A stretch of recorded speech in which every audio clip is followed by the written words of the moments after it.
Hello hello friends, exam संपलेली आहे आणि I am back to work. तर इथे आज मी बनवलेला आहे चना डाळचा हलवा. मूग डाळीचा सुद्धा हलवा बनवला आणि आपण रव्याचा शिरासुद्धा बनवतात. तर आज मी बनवत आहे चना डाळचा हलवा, काहीतरी अलग बनवायचं म्हणून. तर यासाठी आपल्याला लागणार आहे ऑफकोर्स चना डाळ. तर इथे मी 1 वाटी चना डाळ घेतलेली आहे. छान चांगली क्वालिटीची घ्यायची आहे. आणि काय करायचं, जसं आपण बेसनच्या लाडूसाठी भाजतात ना जाड कढईमध्ये, त्याच कढईमध्ये तशाच कढईमध्ये अशी भाजून घ्यायची. एकदम गॅस बारीक करून ठेवायचा आहे आणि छान अशी खरपूस भाजून घ्यायची आहे, म्हणजे आतपर्यंत व्यवस्थित भाजता यायला पाहिजे म्हणून. ठीक आहे, हे बघा. आता काय करायचं, चणा डाळ छान अशी भाजते तोपर्यंत आता आपण ड्रायफ्रूट्स कट करून घेऊया. घाई करायची नाही, एकदम गॅस बारीकच ठेवायचा आहे, म्हणजे छान अशी चणा डाळ भाजता येते. ओके, जसं आपण बेसनच्या लाडूसाठी करतात त्याच प्रकारे. आणि आपण आता थोडेसे ड्रायफ्रूट्स कट करून घेऊया. ऑप्शनल आहेत, माझ्या घरात होते, शोधून शोधून सापडले, कारण की आता सुट्ट्या पडलेल्या आहेत. ते आमचे साईडचे दुकानसुद्धा बंद झालेले आहेत. ते आमचे काका होते, ते सुद्धा गावी गेलेले आहेत. तर जितके सापडले ड्रायफ्रूट्स तितकेच ॲड केले मी आहे. आणि आता चणा डाळ काय करायचं, एका डिशमध्ये काढून घ्यायचे, ताटामध्ये मोठ्या परातामध्ये काढून घ्यायचे आणि थंड करून घ्यायचे. ठीक आहे, आणि वेलचीसुद्धा थोडीशी वाटून घ्यायची. आता चणा डाळ थोडी थंड झालेली आहे, एकदम थंड झालेली नाही आहे. तर मी आता थोडीशी जराशी गरम असतानाच वाटून घेत आहे, म्हणजे थोडीशी गरम असली ना का एकदम छान अशी वाटून येते. ठीक आहे, तर थोडीशी मी रवाळ जशीच वाटलेली आहे. तुम्हाला हवं असेल तर तुम्ही चाळूनसुद्धा घेऊ शकतात. जसं आपण बेसनचे लाडू करतात तेव्हा चाळून घेतात ना, त्याच प्रकारे चाळूनसुद्धा घेऊ शकतात. पण मी इथे चाळून घेतलेली नाही आहे, थोडंसं मला रवाळच हवी होती, कारण की आपण जेव्हा शिरा करता तेव्हा तो रवा जाडसरच असतो ना, त्याच प्रकारे मी घेतलेली आहे. ठीक आहे, पण तुमची मर्जी, तुम्ही चाळून घेऊ शकतात. मी चाळून घेतलेली नाही आहे. हे बघा, एकदम परफेक्ट झालेलं आहे पीठ.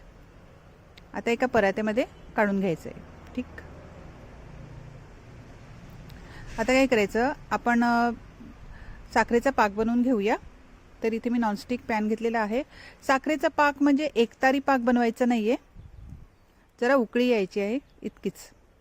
तर इथे मी घेतलेली आहे 1 वाटी साखर, मोठी साखर आहे, आणि त्याच वाटीने 2 वाटी पाणी घेतलेलं आहे. आपल्याला एकतारी पाक नाही बनवायचा आहे, फक्त साखर विरघळेपर्यंत शिजवायचं आहे. ठीक आहे, आणि त्यामध्येच वेलची, ही वाटलेली वेलची त्यामध्ये ॲड करायची. वेलचीसुद्धा शोधून शोधून सापडली मला.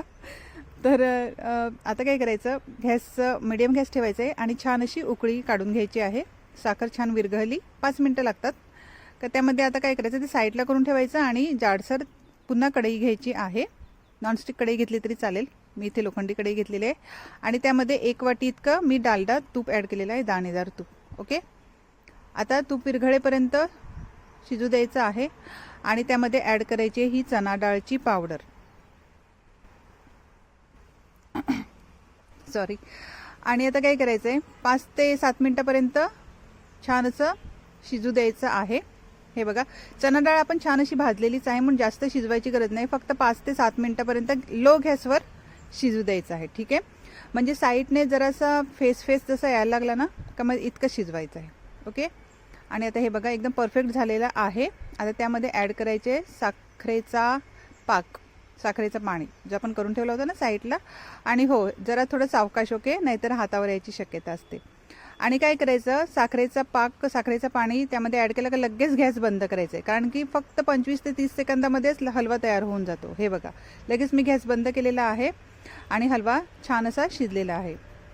पीठ असताना लगेच रेडी होऊन जाते. ओके, वरून ड्रायफ्रूट्स ॲड करायचे आहेत. आणि तुम्हाला जर मॉइस्ट हलवा खायचा असेल ना तर लगेच गरम गरम डिशमध्ये घ्यायचा आणि खायचा, एकदम छान लागतो. म्हणजे मी जेव्हा लहानपणी अंगणवाडीमध्ये होती ना तेव्हा आम्हाला गव्हाचा शिरा भेटायचा, गव्हाचा रवा, असंच लागायचं, सेम टेस्ट. आणि मला त्याच दिवशीची आठवण आली, म्हणजे एकदम लहानपणीची आठवण आली की मी असाच शिरा खायची. तर नवीन रेसिपी आहे, तुम्हाला ट्राय करायचं असेल तर तुम्ही ट्राय करा, खूप छान लागते. एकदम गरम गरमच खायला घ्यायची. आपण लवकरच भेटूया. Okay friends, thank you, take care, bye bye.